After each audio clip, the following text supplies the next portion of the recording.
అందరూ కూడా మనకున్నటువంటి వార్ సిచ్యువేషన్లో ఇటువంటి బాంబ్ దాడులు కానీ లేకపోతే ఏదైనా ఫైర్ యాక్సిడెంట్ కానీ జరిగినప్పుడు ప్రజలు ఏ విధంగా స్పందించాలి, ఏ విధంగా సహాయ చర్యలు చేపట్టాలి,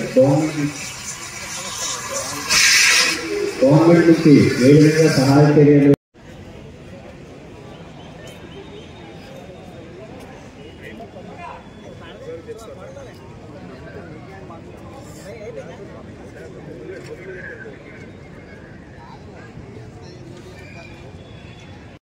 కూడా ముఖ్యంగా పౌర సరఫరాల శాఖ వీళ్ళందరూ కూడా ఈ శాఖకు సంబంధించిన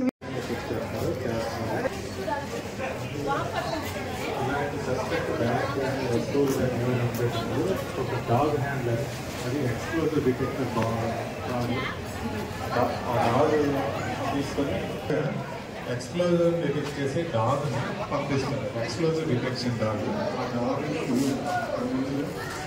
ప్లాట్ఫామ్ నెంబర్ 3 దగ్గర ఆ డాగ్ చెక్ చేయడానికి డాగ్ వెళ్ళింది సౌత్ చేసింది. అంటే అక్కడ ఏదో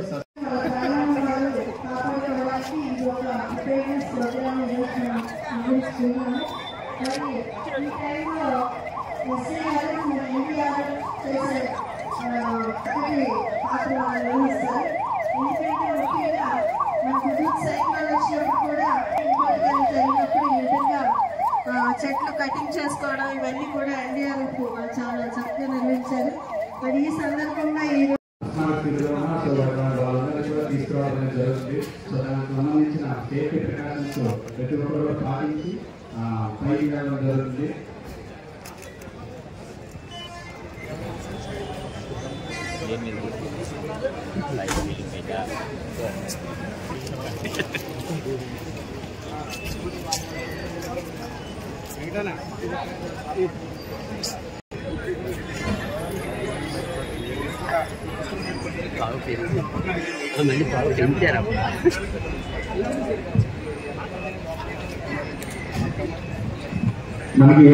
అండ్ పోలీస్ వీళ్ళందరికీ కూడా మెడికల్ అండ్ అదర్ ఇన్వాల్వ్ అంటే డైరెక్ట్ గా ఎవరైతే ఈ విపత్తు నిర్వహణ శాఖతో సంబంధం ఉన్నటువంటి ఆఫీసర్లందరూ కూడా వచ్చి ఉన్నారు.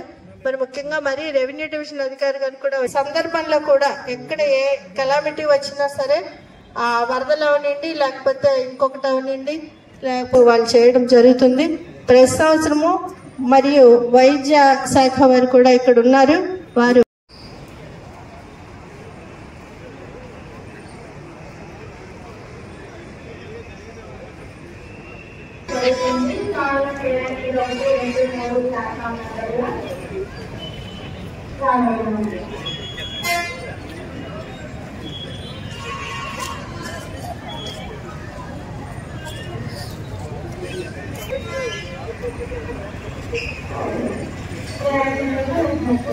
ఫీల్డ్ ఆయన కవర్ చేసుకుంటూ దగ్గరికి వెళ్తున్నారు అనమాట.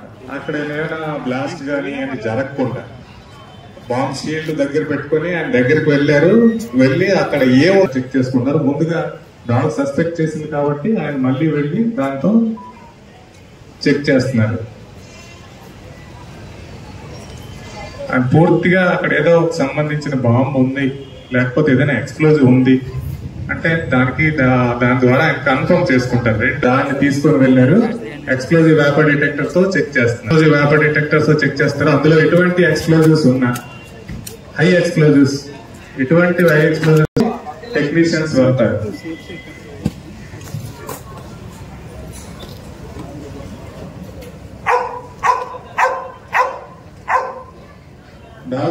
దాంతో మళ్ళీ చెక్ చేశారు. షార్ట్ చేసింది అంటే సంథింగ్ అక్కడ ఏదో ఉంది ఎక్స్ప్లోజివ్.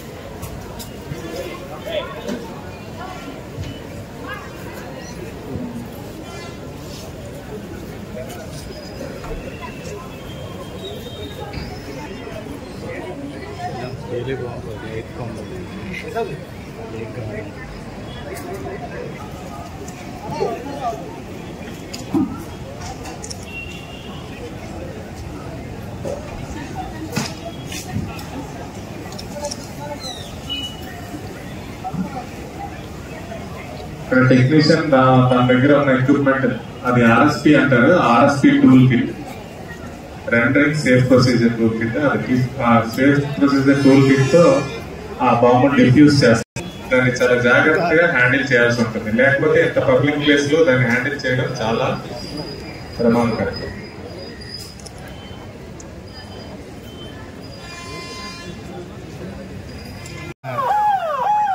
ఎవాక్యుయేషన్ లేదంటే విక్టిమ్స్ ని సేవ్ చేయడం ఇవన్నీ చేయడం జరుగుతుంది.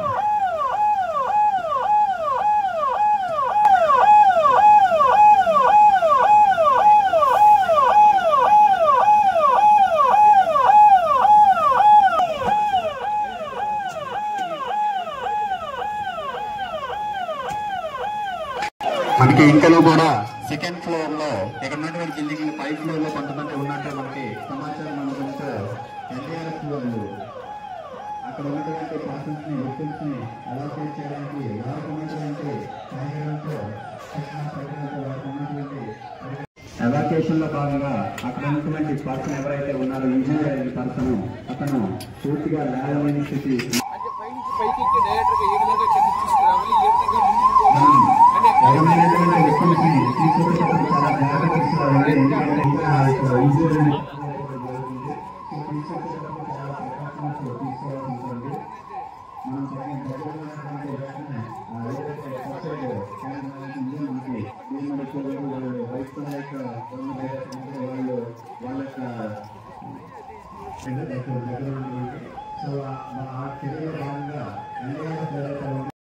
ఆధారంగా మన దగ్గరలో కనుక ఎక్కడైనా సరే మన సమీపంలో కానీ ఏదైనా బాంబు ప్రయోగం జరిగినప్పుడు సో ఎటువంటి జాగ్రత్తలు తీసుకోవాలి, లేదా అక్కడ ఉన్నటువంటి పరిసర భాగాల నుంచి ఎవరెవరి నుంచి ఏ సహాయం అందుతుంది, సో ఇవన్నీ కూడా అందులో పాల్గొనవలసి ఉంటుంది అనే దాని మీద ఇప్పుడు ఒక చిన్న ఎక్సర్సైజ్.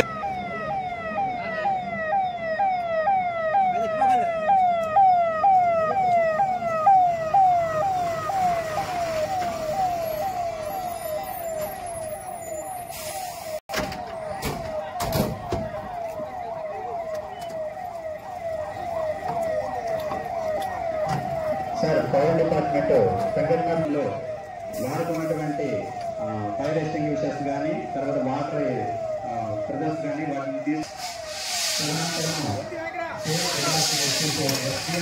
చేయడం జరిగింది. రావడం జరుగుతుంది. మనము కొన్ని డోర్స్ కానీ లేదంటే బిల్డింగ్స్ కానీ ఉంటాయి కాబట్టి వాటన్నిటిని వాళ్ళు ఏ విధంగా రక్షించాలి అనేది ఎస్డీఆర్ఎఫ్ టీం అనేది ఇప్పుడు మనకు చేసి చూపించడం అనేది జరుగుతుంది.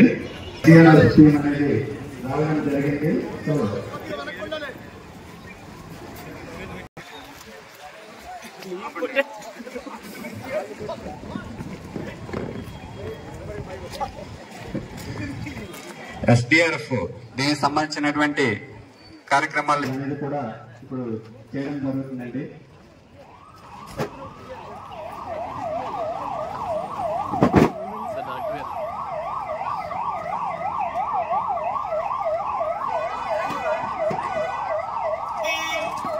జరుగుతుంది.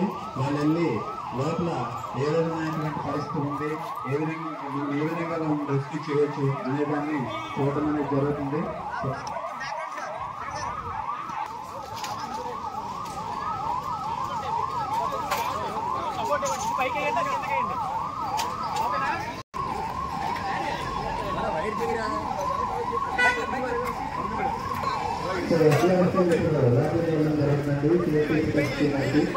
వాళ్ళు ఏది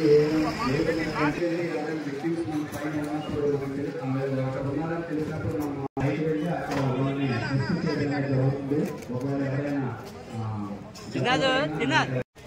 ఇవాళ గవర్నమెంట్ ఆఫ్ ఇండియా ఆదేశాల ప్రకారం స్టేట్ గవర్నమెంట్ గౌరవ ముఖ్యమంత్రి కూడా 2 days ముందు అందరితో మీటింగ్ పెట్టడం జరిగింది.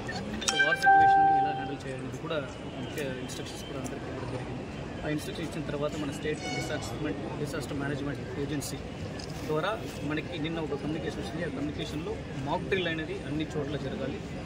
ముఖ్యమైన ఇన్స్టాలేషన్స్ ఏవైతే ఉన్నాయో, ఎక్కువ పబ్లిక్ గ్యాదరింగ్ ఉన్నటువంటి చోటు, తర్వాత డిఫెన్స్ ఇన్స్టాలేషన్స్, అది కాకుండా ఇంపార్టెంట్ బస్ స్టేషన్స్, ఇది రైల్వే స్టేషన్స్ అన్ని కూడా ఒకసారి మేము ప్రిపేర్నెస్ ఎలా ఉందని తెలుసుకోమని చెప్పారు.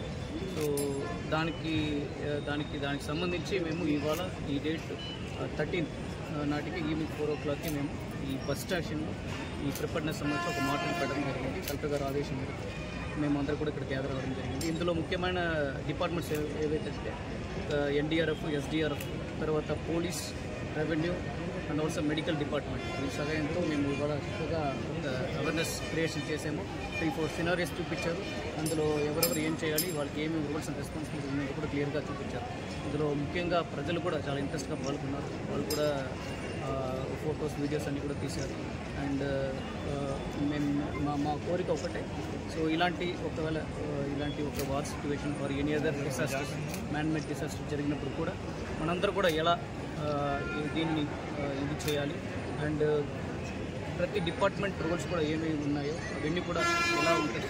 అండ్ ఇది కాకుండా ప్రజలు కూడా వాళ్ళు ముందుకు వచ్చి వాళ్ళు కూడా ఇన్వాల్వ్ అయ్యి ఇవన్నీ కూడా ఒక విపత్తు ఉంటే కూడా అందులో ప్రాణం కూడా పోకుండా, loss of life or damage ఏమి లేకుండా ఉండడానికి ఒక ముఖ్య అవగాహన కల్పించినట్టు ఇవాళ ఉంటుంది. సో అందరికీ కూడా మళ్ళీ ఒకసారి ధన్యవాదాలు తెలియజేస్తున్నాను. ముఖ్యంగా NDRF, SDRF, police and fire department వీళ్ళు ముందుకుండి అన్నీ కూడా చక్కగా చేశారు. వాళ్ళు కూడా ప్రత్యేకంగా ధన్యవాదాలు తెలియజేస్తున్నారు.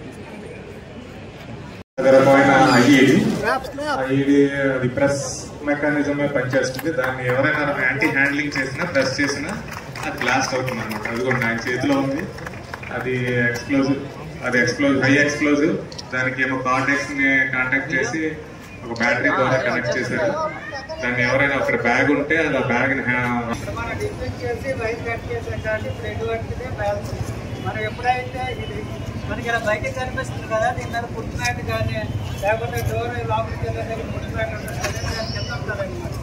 ఇలా మనం ప్రెస్ చేయగానే ఇప్పుడు మనం బజర్ పెట్టాం, యాక్చువల్గా ప్లేస్లో డెఫినేటర్ ఉంటే అది బ్లాస్ట్ అవుతుంది అన్నమాట. ఓకే సార్, ఇప్పుడు మనం కట్ చేసాం కాబట్టి బజర్ రావట్లేదు. అదే బజర్ అవుతుంది అనుకోండి, బాగా పేరుకునేట్టు ఆల్రెడీ లైవ్ ఎక్స్పోర్ట్స్ బజర్ మాత్రమే పెట్టి మిగతా ఎటువంటి డిటోనేటర్ సెర్చ్ చేయలేదు. డిటోనేటర్ ప్లేస్లో బజర్ అనుకోవాలి, బజర్ పెట్టాం. ఓకేనా?